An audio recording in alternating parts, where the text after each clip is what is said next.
करोड़ों का कथित भ्रष्टाचार उजागर करना पत्रकार को पड़ा भारी। गर्दन बचाने के लिए भ्रष्टाचारियों ने पत्रकार के खिलाफ दर्ज कराया झूठा मुकदमा। पत्रकारों में आक्रोश। जनपद के नगर पंचायत शिवगढ़ में एक कथित भ्रष्टाचार का मामला उजागर करने वाले पत्रकार पर कुछ भ्रष्टाचारियों ने गंभीर धाराओं में मुकदमा पंजीकृत करवाकर अपनी गर्दन बचाने की कोशिश की है। पत्रकार पर दर्ज मुकदमे के बाद जहां जनपद के समस्त पत्रकारों में खासा आक्रोश है, तो वहीं पत्रकारों के विभिन्न संगठनों ने पुलिस अधीक्षक को शिकायती पत्र देकर निष्पक्ष जांच करने की मांग उठाई है। बताते चले कि वरिष्ठ पत्रकार रवि श्रीवास्तव के खिलाफ शिवगढ़ थाना पुलिस द्वारा SC/ST का मुकदमा दर्ज किया है। आप है कि पत्रकार द्वारा किसी ऐसी महिला के साथ मारपीट हुआ बस उनकी ही है, जबकि पत्रकार का यह दावा है वह उपरोक्त महिला को न जानता है न ही पहचानता है। पत्रकार के मुताबिक नगर पंचायत शिवगढ़ में विकास के नाम पर करोड़ रुपए का घोटाला किया गया था, जिसकी शिकायत एक व्यक्ति द्वारा की गई थी, जिस पर वह खबर करने गए थे, लेकिन घपला करने वाले भ्रष्टाचारियों ने पत्रकार की आवाज को बंद कर दिया है। हालांकि इस मुद्दे को लेकर जनपद के सैकड़ों पत्रकारों ने पुलिस अधीक्षक व जिलाधिकारी से मिलकर निष्पक्ष जांच करने की मांग उठाई है।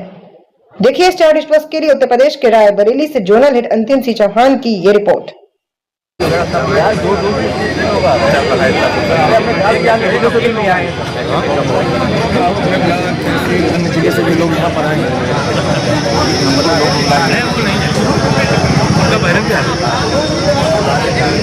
और जैसे क्या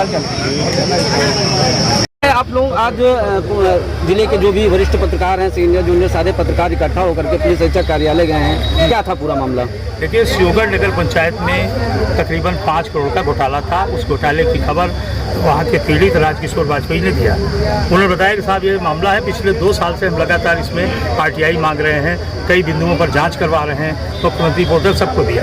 फिर एक दिन उन्होंने हमसे कांटेक्ट किया कि साहब इस खबर को देख लीजिए, आके चला दीजिए। मैं वहाँ पहुँचा भवानीगढ़ में राजकिशोर वाजपेयी जी को लिया। उस गौशाला को देखने गए जो 1 करोड़ 68 लाख की बनी है। उसमें केवल 50 लाख रुपए खर्च किया गया है, ऐसा राजकिशोर वाजपेयी का कहना है। तो वो पैसा कहाँ है?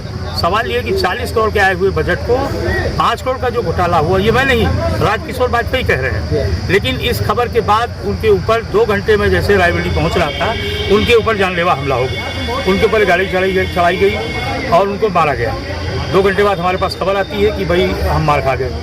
उसके बाद ये हुआ कि दूसरे दिन मेरे खिलाफ SC/ST का मुकदमा नगर पंचायत सुमन गौतम के माध्यम से कुछ लोगों ने, राजनीतिक लोगों ने एप्लीकेशन दिलवाई कि इन्होंने कहा कि मैं तुम्हारी चमड़ाई निकाल दूंगा, जबकि ये शब्द हमने न कहे हैं और ना मेरे कोई ऐसे अल्फाज है। अगर कुछ है तो वो बताइए। सुमन जी को आप जानते हैं? जी, सुमन जी को आप जानते हैं? मैं सुमन की तस्वीर को नहीं पहचानता हूँ, उन्हें नहीं पहचानता हूँ, मैंने कभी उनको देखा नहीं और ना मेरी उनकी वहाँ कोई मुलाकात।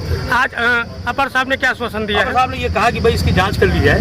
तो मैंने कहा बिल्कुल करवा लीजिए, लेकिन ये भी करिए कि कम से कम इस तरह के जो मुकदमे हैं, मैं क्रिमिनल्स के और जो हार्डकोर मामले उनमें नहीं कह रहा हूँ, कम से कम एक जर्नलिस्ट से CO महाराजगंज को पूछना था कि आप कब आए थे और कब यहाँ खबर किया, कब आपने उनको ये बात कही। ये पूछने की ज़रूरत पुलिस ने नहीं समझी।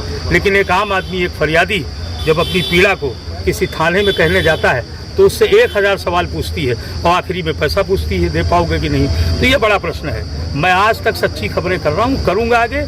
ये मुकदमे मेरे लिए कुछ है नहीं, बस ये है कि ये जांच का विषय है, उसके घोटाले की भी जांच हो। इसको लेकर मैं जिलाधिकारी महोदया से भी मिलूंगा और इस मामले की सही जांच और निष्पक्ष जांच करके मेरे ऊपर जो SC/ST का मुकदमा दर्ज हुआ उसको हटाया जाए, FIR लगाया जाए। छाला है उसके खिलाफ मुकदमा लिख दिया गया, ये कहाँ का न्याय है आप बताइए? कौन सा वीडियो वायरल हो रहा है? एक ऑडियो वायरल हो रहा है, सलोन ब्लॉक का है। एक प्रधान ने जो है DM मैडम को गरियाया है, खुलेआम गरियाया, उसका सोशल मीडिया पे ऑडियो तैर रहा है। उसके खिलाफ, प्रधान के खिलाफ मुकदमा नहीं लिखा गया और हमारे एक पत्रकार साथी रवि श्रीवास्तव जिन्होंने खबर की है, उसके खिलाफ मुकदमा लिख दिया जाता है। ये कहाँ का न्याय है बताइए? ये दोहरा मानदंड पुलिस अपना रही है, क्यों अपना रही भाई?